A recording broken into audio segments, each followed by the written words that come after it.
Hello, this is your host, Todd Lewis, the Praise of Fight podcast. Don't forget to like, share, and subscribe and hit the notification bell. Don't forget to follow me on Twitter, Telegram, and Facebook, and support me on Subscribestar Locals and Buy Me a Coffee. So today's episode is called Reactionaries Taking L's, or Why Reactionaries Are Losers. This is a part of my, while we wait for people to join into the stream, this is a part of my broader critique of reaction. I've already done a video on neo-reaction, which is more modern and updated. That was a year or two ago on why I'm not a reactionary. That's a good video to watch, but today we're dealing with the older thought, the reaction, not the neo-reaction, and why this is just all very problematic. So without further ado, we shall begin. Reactionaries taking L's. A thing is what a thing does, and reactionaries lose. Therefore, reactionaries are losers. What do the years 1649, 1776, 1793, 1820, and 1917 all have in common? They are the years where reactionary political regimes lost to revolutionary political regimes. The main appeal of reactionary rhetoric is that a strong man with a vision and ideological platform rooted in tradition is needed to defeat the modern left, which, depending on who you ask, ranges from liberalism to communism and everything in between. The thought that never seems to cross the horizon of their imagination is that reactionaries once held all the power and lost it to the revolutionaries. If you ask me, looking to losers for advice on how to be a winner is, well, not a winning strategy. Why focus on reactionaries at all? Simply stated, they hold up intellectual capacity that is being wasted on white elephant projects that could be better redirected toward actually pushing back the threats many of us on the right are struggling with daily. The presence on the modern right in the U.S.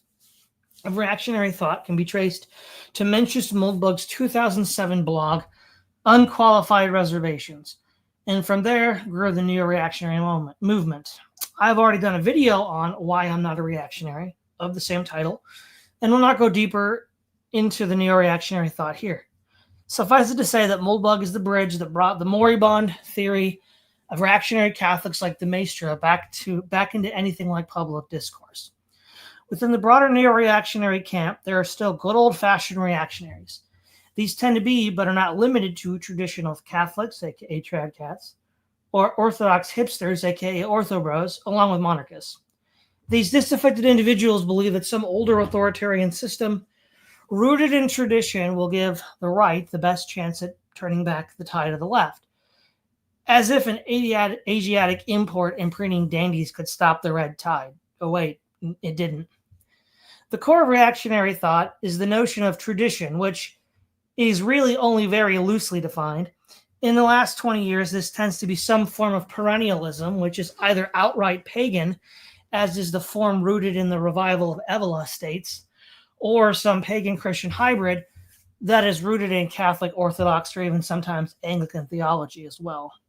This latter form is more closely rooted in the historical reactionary states of Europe. When you really dig into what this tradition is from the point of view of the advocates of this position, it is really a totally threadbare and atavistic fetishization of violence as a sort of metaphysical force in itself. Forget that the primordial source of this tradition is India, and the doctrines founded in the Yamas, of which the first is ahimsa, meaning nonviolence, is opposed to this facile reading. Ahimsa is a doctrine that is rooted in the interconnectedness of all things and the principle of non-harm to all living things. Any sort of quote-unquote tradition that seeks a root in the Vedic sources and fetishizes violence for its own sake shows itself to be a total fraud. Nobody in any way familiar with the Vedic tradition would come up with such ethical praxis. It also bears comment that in addition to the Vedic sources, we also have the Christian traditionalists who also turn the source on its head. Jesus himself taught ahimsa in his Sermon on the Mount. Clearly, both strains of traditionalism are sophists and frauds masquerading as scholars and intellectuals. Furthermore, this atavistic expression of latent violent impulses was what released the revolutionary violence against these regimes in the first place. The other corollary to reactionary thought is autocratic regimes, usually but not always in the form of a monarchy. Autocratic or imperial states, such as the Stuarts in England, Bourbons in France, Habsburgs in Austria, or Romanovs in Russia, all form examples for reactionaries to draw from. As I have said many times before on my channel, this form of government is alien to the West, being an Asiatic import from Persia facilitated by Alexander the Great. Prior to Alexander the Great, there was no recorded imperial regime in Europe. We have two kinds of regimes that existed in Europe at this time, civilized and uncivilized. The civilized regimes come in broadly two categories: Athens and her colonies, democracies, Athens and her colonies, and mixed regimes, Sparta and her colonies, and Republic in Rome.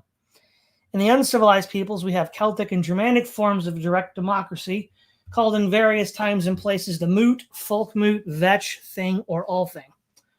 The Roman Empire represents a reversion of Western political thought and the conquest of Europe by Persia. With the collapse of the Western Roman Empire in the West, political efforts, largely spearheaded by the Catholic Church, tried to restore this imperium but failed. This Western spirit was first suppressed by the Roman imperial system, which in turn was brought down by the irresistible tide of Germanic war bands. The Renaissance, the Reformation, even the Enlightenment and liberal revolutions can all be seen as an expression of this Western spirit in shadow form. By shadow form, I mean the Jungian shadow of suppressed parts of the self reemerging in unexpected and uncontrollable ways. This is why reactionaries always lose. They are an alien virus invading the Western bloodstream, causing various shadow effusions, some of greater or lesser destructiveness. Why did the Puritans, American patriots, French revolutionaries, and Bolsheviks gain such widespread support? In part, they allowed for the expression of the suppressed shadow. Upward mobility for intelligent, can-do, and self-motivated men is heavily throttled in a reactionary state, a sort of spiritual droit du seigneur, where the upper classes sexually frustrate the men below them. This leads to a buildup of pressure that seeks a vent. Couple with this the inversion of the primordial tradition by the rejection of ahimsa, and a karmic explosion of violence is usually the means in which this is expressed. The reason why the Anglosphere versions of this revolutionary spirit were less violent than the Hispano-Franco-Russian form was that it was rooted in reason rather than an even deeper atavistic love of violence. Reactionary thought as a vehicle for disaffected men to gain power is the great irony of our time. Reactionary political regimes actively suppressed driven men from succeeding. The final court of appeals for the reactionary is the battlefield. Their track record in this court is one of abject failure. The military incompetence of preening dandies who only got their officers' commission because they were given special treatment were smashed again and again by actual military professionals. Meritocracy is often seen as a bad word in reactionary circles, and it is easy to see why actually talented men who knew how to fight defeated reactionaries time and time again. Reactionaries are fond of saying heaven is a monarchy and not a republic. Well, for the Tradcats at least, heaven is a literal meritocracy, where Christ and the saints add their meritorious works into the treasury of merit for the Catholic suppliants to dip into. But yeah, down with merit. I mean, what kind of a retarded slogan is that? Down with merit, what do you intend to use instead? Corruption, graft, incompetence, and lose? If history is our guide, then yes. Reactionaries, insofar as they fetishize violence, do so in an individualistic fashion. Duels, affairs of honor, and personal combat.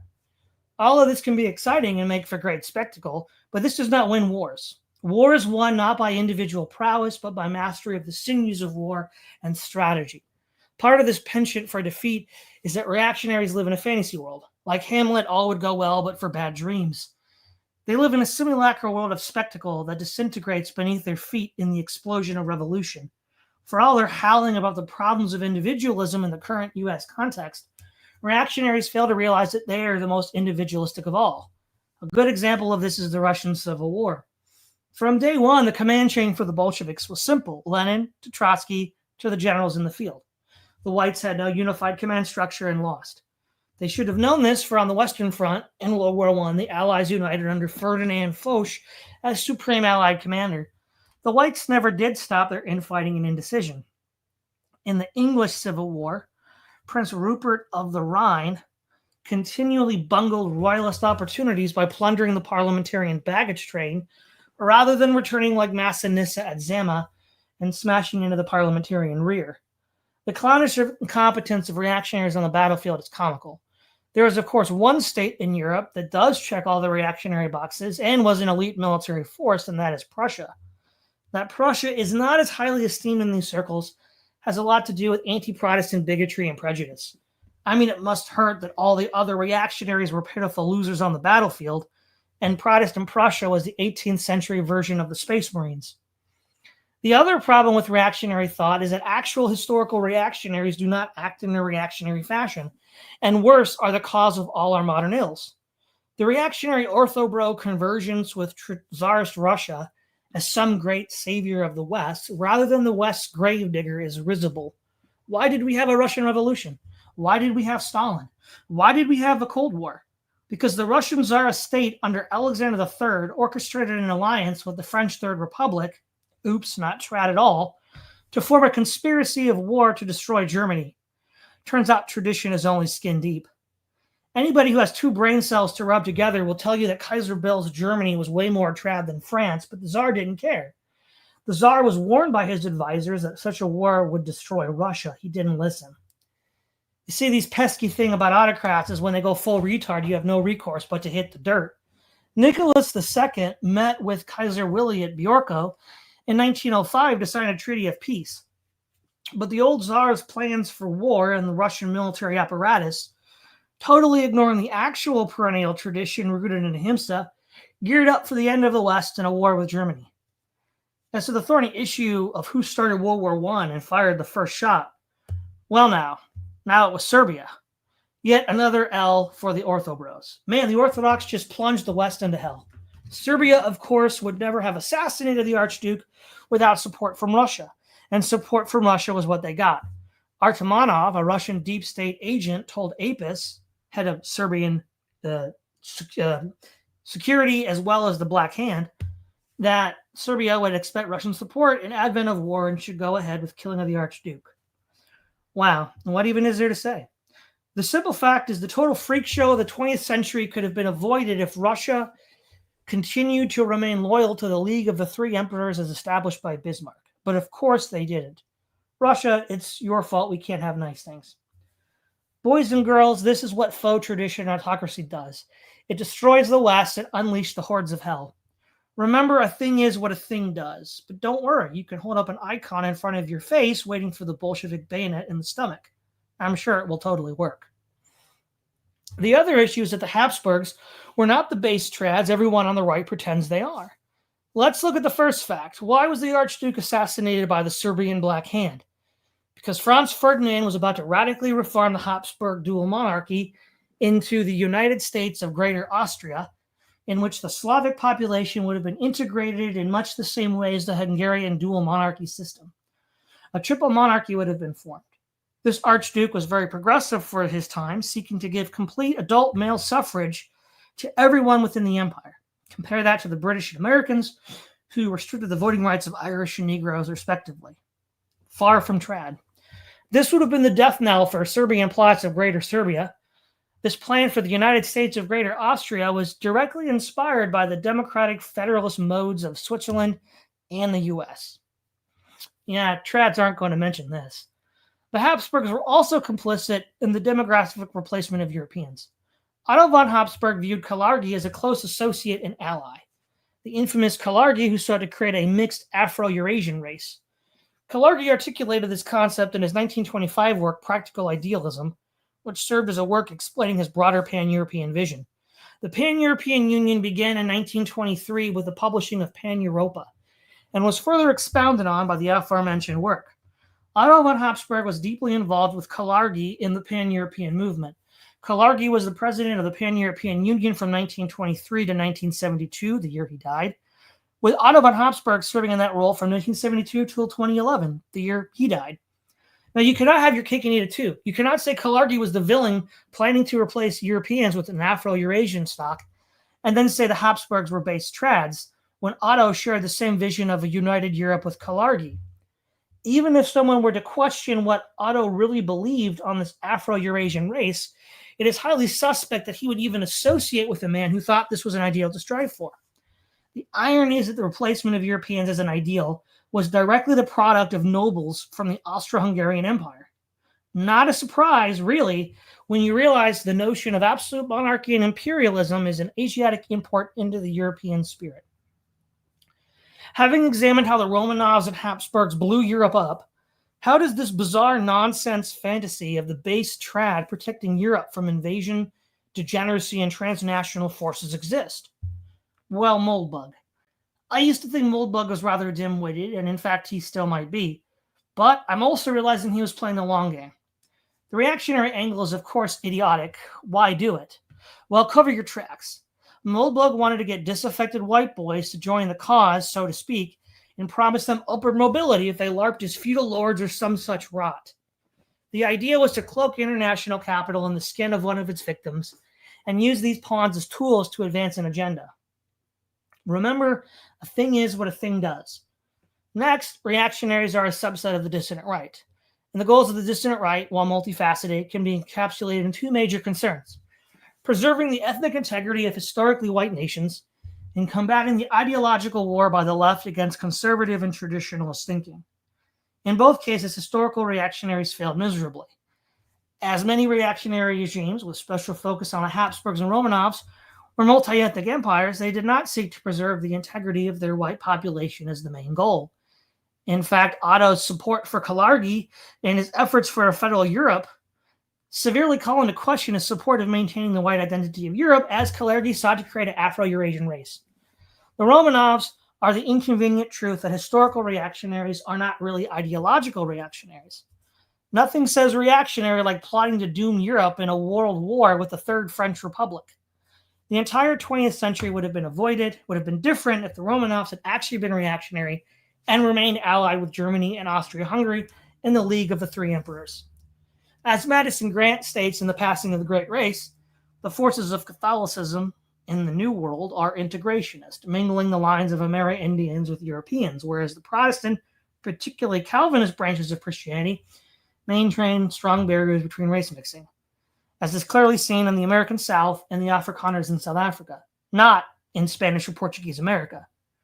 Again, a thing is what a thing does, and what the RCC does is blur ethnic lines. When it comes to fighting the left, this can be done in at least one of two ways: with force or with ideas. On the battlefield, the reactionary legacy is abysmal. Turns out ignoring merit when it comes to the promotion of officers in your armed forces is a surefire recipe for failure. While in England, France, Latin America, and Russia, the reactionary forces were outmaneuvered and outfought. The English Civil War will be used as a test case for meritocracy versus entitlement.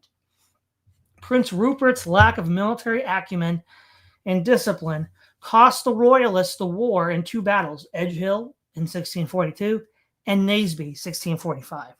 He and his men looted the baggage train and failed to return to battle to attack the parliamentarian rear. At Naseby, Cromwell's New Model Army, and specifically his Roundheads, did not make such a mistake, and when achieving victory on the parliamentarian right, sent a small detachment to pursue the enemy, and then sent the rest of his horse into the hanging royalist flank with decisive results. The New Model Army, a professional army, and the first Redcoats laid the foundation for future British military superiority based on professional training. This professionalism was amplified by a crusader zeal that had a cumulative effect on the performance of the parliamentarian forces. The father and son duo, Peter and Dan Snow, in their series Battlefield Britain, covered the Battle of Naseby, and the reenactor who was the stand-in for the Cavalier commented on how it was inconceivable that petty tradesmen could make officers and soldiers, evincing the deep-seated class disdain for the men of England held by the Stuarts. This fetishization of violence in the abstract that reactionaries are fond of is womanish. It's just a feeling of superiority that is rooted in groupthink and navel-gazing. The brutal punch to the face that is combat swiftly ended the Cavaliers. On the ideas front, reactionaries are just as bad. They really don't have a narrative that works. Historically, these men who were denied advancement in their respective societies did not see the autocracy as a means for their own advancement, but an impediment. As I stated earlier, the revolutionary spirit captures the shadow of Western man and then harnesses it. The shadow of self-rule and self-direction that was suppressed by the Asiatic import of autocratic regimes. The fundamental flaw of the reactionary discourse and propaganda is that it utterly failed to see reality for what it was. The rule of the autocrat was not really supported by some supernatural reality of a deep connection with tradition, but the force and power of the state. A power that was successfully challenged on many occasions. The power process for most men was suppressed on the grounds that it supported some primeval tradition, which in the European context should have been recognized as direct democracy and representative government, rather than the Asiatic despotism which was yoked around Western man's neck. The lie was real, and the true spirit of the West bubbled forth in unconventional and destructive ways. The real solution would have been to offer these men some skin in the game, which reactionaries just failed to do. The major appeal today of reaction is a kind of aesthetic, a sort of trendy dresser. After all, Charles I was the best-dressed king in English history. This is a broader issue on the right, this fetishization of aesthetics. Aesthetics does not win power struggles. A Roman legionary was not pretty, but a gritty and hard-bitten man. The A-10 Warthog has an ugly airframe, but gets the job done. The correlation between aesthetic beauty and competency in the nitty-gritty of power politics is tenuous at best. The powdered dandies of the royalists were shattered by the hard-bitten roundheads of Parliament. This emphasis on aesthetics is the soft power element of reaction. The hard power of the troops that gunned down protesting workers is the real power. But it does not benefit the emperor to have too many people know this. Instead, he has to hide his power behind the smokescreen of pageantry and ideology. That gimmick has been overplayed for too long and doesn't fool anybody today. To summarize my objection to reaction, reactionaries are losers. They claim to offer an understanding of power, the solution to the rising tide of the left, and a better way forward. Yet this is all smoke and mirrors rooted in a sophomoric reading of history that denies the bad dreams of 1649, 1776, 1793, 1820, and 1917. They fail to provide any useful path forward to the right. By fetishizing Oriental despotism, they suppress the biospirit of the West, which is rooted in free men deciding their own affairs, and forcing this into the shadow of the collective Western unconscious. The suppression of the shadow is like a force pushing downward on some buoyant object underwater. This is acting against nature. Sooner or later, that downward force will fail, and the object will rush to the surface, often with catastrophic results. Rather than suppress this shadow of self-directedness, the right should accept and cultivate it as the unique inheritance of Western man. The modern expression of reaction is rooted in the revival with Mencius Moldbug to form a skin suit for finance capital. You know, the actual force that's causing the displacement of populations in Europe and America. The return with a V was the Renaissance, seeking to connect with the cultural legacy of Greece and Rome, not some decrepit alien Asiatic influence. Lastly, historical reactionaries were not really reactionaries.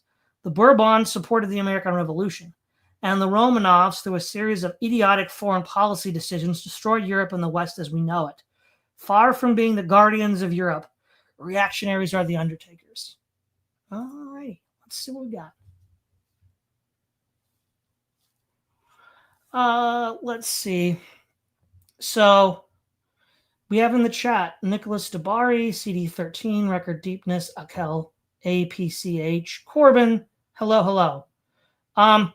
So to make a long, I can't go into all of it here because that's a separate video, but Nicholas Dabari says, I'm not really following the claim that autocracy is an Asiatic import. The kings of Rome and Greece preceded the republics. So when Alexander the Great conquers Persia, he then, remember, Macedonia is a monarchy at this time because we're Philip and then Alexander. But what he seeks to do is recreate for the Greeks themselves the idea of a universal monarchy, a god king, the king of kings. The Macedonians did not go down with that because that included incorporating all the other subject peoples of the Persian Empire. So the Egyptians, the Babylonians, and so on and so on, which, of course, is going to dilute not only it's going to dilute the ethnic stock of the Macedonians, which is why many classical historians, while many reported Alexander died of a drinking incident in Babylon, it's also true that there were others who claimed he was assassinated by a party of individuals surrounding Aristotle, who viewed him as diluting the Macedonian stock and bringing in these alien barbarian influences. And when you look at the idea of, well, first of all, the Greeks, the non-Romans, the Celts and the Germans, all had direct democracy. That's just a fact. The Greeks and the Romans had monarchies that turned into tyrannies that were then overthrown and replaced with democracies, oligarchies, and republics. But it must be remembered as well that let's look at Athens. The tyranny in Athens, led by the Pisistrati, later collaborated with the Persians in order to hopefully be reinstated during the Second Greco-Persian War.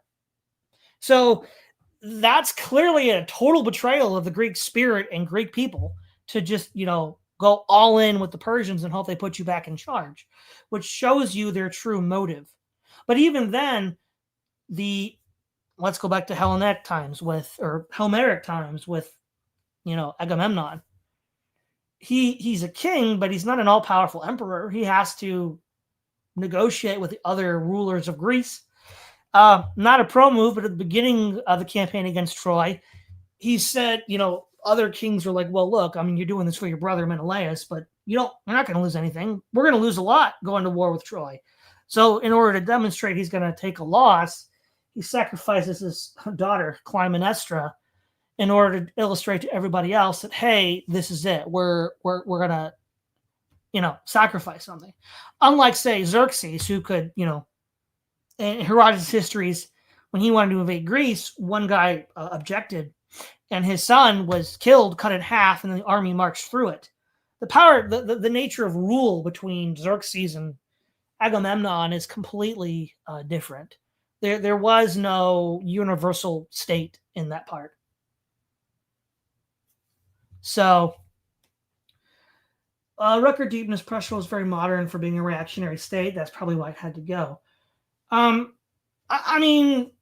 The Bourbons weren't very reactionary themselves either, but a lot of modern day reactionaries would think so. Think of like the Entente regime, which is actually relatively recent at the time it was created. So there's that. And the issue then becomes, how do you, parse this? And that's the other thing. A lot of the parsing doesn't really work out. It's just alien. And so, yeah, the issue here then is with Prussia and even Tsarist Russia with like Peter the Great, rather, is trying to modernize Russia. So then we have to draw the line, well, which is which?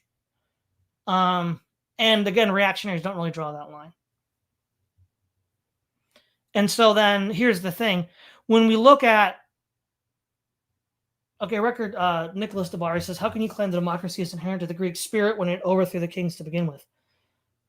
Prior to settled urban life, and we look outside of the Greco-Roman sphere, the Celts and the Germans had a direct democracy. What's most probably the case is that's also what existed when they initially settled in Greece and Italy. Now, under other various influences, that might have changed a bit, but then it reverted back to that norm by the 5th century BC. You have the Athenian Revolution, you have the Roman Republic Revolution. But prior to that, prior to urban settled life, and this is what we see in the Germanic and Celtic and Thracian tribes, Germanic and Celtic tribes that the Greeks and Romans talk about, it's a direct democracy where they have vetches, folkmoots, and all things. So you can also read Procopius in his histories. He says that the Russian tribes, the Slavic tribes, had democracies which were ancient in his day of writing, which was the 5th century. So no, this is all an Asiatic import for Alexander the Great. And the fact that reactionaries don't want to deal with this is interesting, because how is something from Asia European? I'm still not clear on what that is. But that's, let's see. Septimus 7, it seems to me that after you had revolutions take over, you effectively got autocratic rule. Napoleon, President Jackson, Lincoln, FDR, John. Well, Napoleon was an actual autocrat, but Jackson, no, I don't think so. Remember, we're talking about what is an autocracy? Well, there's certainly rights that the American citizens had under Jackson, Lincoln, and FDR that they didn't have under Russia or the Bourbons. even during the emergency suppressions during the Civil War or World War II. Now, of course, in World War II, that was targeted on populations that were thought to be sympathetic to the Axis. So that is all for tonight. Tune in on Thursday for Florian and I. It's Todd Lewis, the Praise of Folly podcast, signing off.